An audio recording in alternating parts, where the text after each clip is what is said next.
Soul Screen here.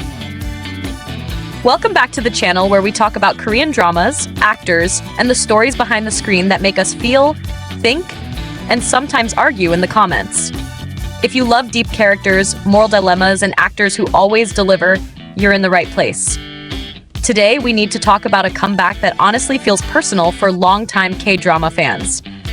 Ji-sung is officially returning to MBC with a brand new drama titled The Judge Returns. And if that alone doesn't already make your heart beat a little faster, let me remind you of something.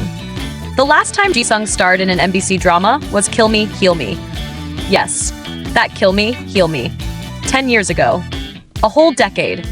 So the big question is, why does this comeback matter so much, and what makes The Judge Returns more than just another legal drama with a time travel twist? Let's talk about it, and as always, I really want to hear your thoughts too. So stay with me until the end. First of all, Ji-sung choosing MBC again after 10 years is not a small decision. Actors at his level don't just pick projects randomly. Ji-sung is known for being extremely selective, especially in recent years. Every role he takes usually has something psychologically heavy, morally complex, or emotionally exhausting. And The Judge Returns checks all of those boxes. In this drama, Ji-sung plays Lee Han-young, a judge working at a powerful law firm called Haenal Law Firm. On the surface, this sounds like a position of authority and respect. A judge is supposed to be the symbol of justice, fairness, and moral integrity. But here's where things get uncomfortable, and honestly, very realistic. Lee Han-young is a corrupt enforcer of the law. He wears the robe, sits on the judge's chair, and delivers verdicts, but those verdicts are not his own. They are dictated by his superiors, by powerful people pulling the strings behind the scenes. Instead of protecting the innocent, he becomes a tool for the powerful. And that alone already makes this character fascinating. From the still cuts released, we see Lee Han-young in the year 2035. He looks cold, detached, almost empty. He delivers rulings exactly as ordered, without emotion, without resistance. This is not a man who believes in justice anymore. This is a man who has surrendered to the system. But then there's another image that hits much harder. Lee Han-young wearing a prison uniform. No judge's robe, no authority. Just a man facing the consequences of a broken system and his own choices. That contrast alone tells us that this drama isn't just about good versus evil. It's about guilt, regret, and accountability. Now let's talk about the turning point. The thing that transforms this from a standard legal drama into something much more intriguing. An accident sends Lee Han-young back in time to the year 2025, 10 years into the past. And this isn't just a physical time jump. It's a moral reset button. This is where The Judge Returns becomes really interesting to me, because time travel in K-dramas can sometimes feel like a gimmick, a tool to create romance, fix relationships, or rewrite tragic endings. But here, time travel is being used as a second chance at justice. In 2035, Lee Han-young manipulated trials to climb the ladder of power.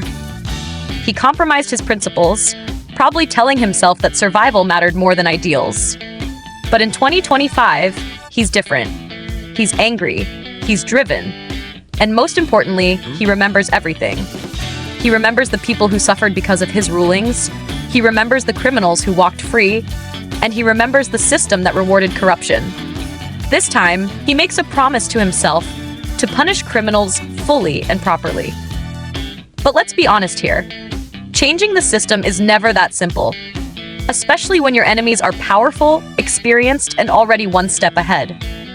One of the biggest obstacles in Lee Han-young's path is Kang Shin-jin, played by Park Hee-soon. Kang Shin-jin is the chief criminal judge at the Central Seoul District Court. And if you know Park Hee-soon's acting style, you already know we're not getting a one-dimensional villain. Kang Shin-jin is not just powerful. He is strategic. He controls verdicts. He influences outcomes. And he was directly involved in shaping the corrupt judge Lee Han-young became in the future. This makes their dynamic incredibly tense, because Lee Han-young knows exactly who Kang Shin-jin is and what he will become. Imagine knowing someone's future crimes, manipulations, and influence, but having to face them before they officially become untouchable.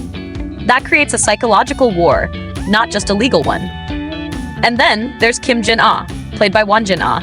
She's a prosecutor at the Central Seoul District Prosecutor's Office. In the past, Lee Han-young and Kim Jin-ah frequently clashed in court. They were on opposite sides, both professionally and morally. But now, in this rewritten timeline, something changes. They form an alliance. And I think this relationship might be one of the emotional cores of the drama. Because alliances built on shared ideals are powerful, but alliances built on past regret and future knowledge are even more complex. Can Lee Han-young truly be trusted? Can Kim Jin-ah believe that he has changed?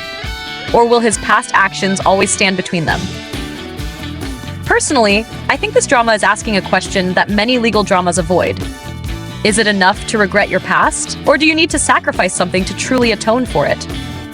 Ji-sung is especially perfect for this role. He excels at portraying characters who are internally conflicted. Characters who look calm on the outside, but are constantly fighting themselves internally. We've seen this in Kill Me, Heal Me, Defendant, Dr. John, and The Devil Judge. And yes, the title, The Judge Returns, alone feels like a spiritual echo of The Devil Judge. But here's my personal opinion. I think The Judge Returns might actually be more grounded and emotionally painful. The Devil Judge explored power and justice in a dystopian, almost theatrical way. This drama feels closer to reality. It's uncomfortable because corruption, manipulation, and compromised justice are not fictional concepts. Another thing I really like is that Lee Han-young is not portrayed as a hero from the start. He starts as part of the problem. And that matters. Redemption stories only work when the character truly has something to redeem. Now let me ask you something, and I really want you to think about this. If you were given a chance to go back 10 years and fix your biggest mistake, would you do it differently?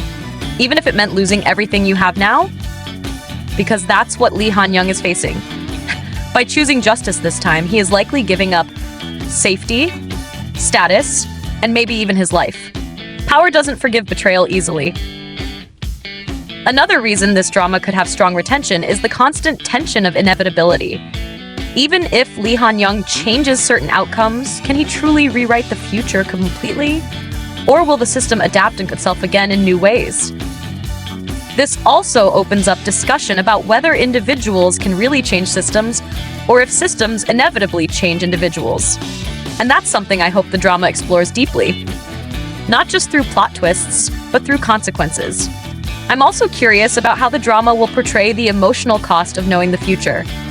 Imagine watching people make mistakes you know will destroy them later. Imagine seeing criminals who will become monsters. That kind of knowledge can be isolating and mentally exhausting. From a production perspective, MBC seems to be investing heavily in this drama. The tone looks dark, serious, and cinematic. This isn't a light watch.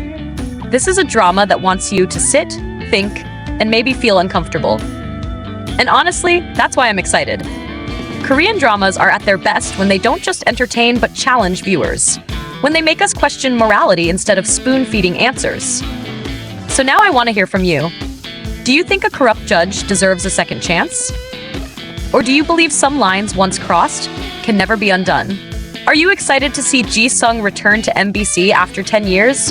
And how do you feel about time travel being used in a legal drama instead of romance or fantasy? Also, tell me this. Do you think Lee Han-young will succeed in changing the future, or will the system crush him again? Just in a different way.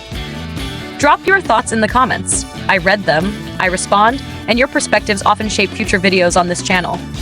If you enjoyed this discussion, don't forget to support Soul Screen by liking the video and subscribing for more deep dives into Korean dramas and actors. More content is coming, and this one is just the beginning. Until next time, this is Soul Screen, and I'll see you in the next story behind the screen.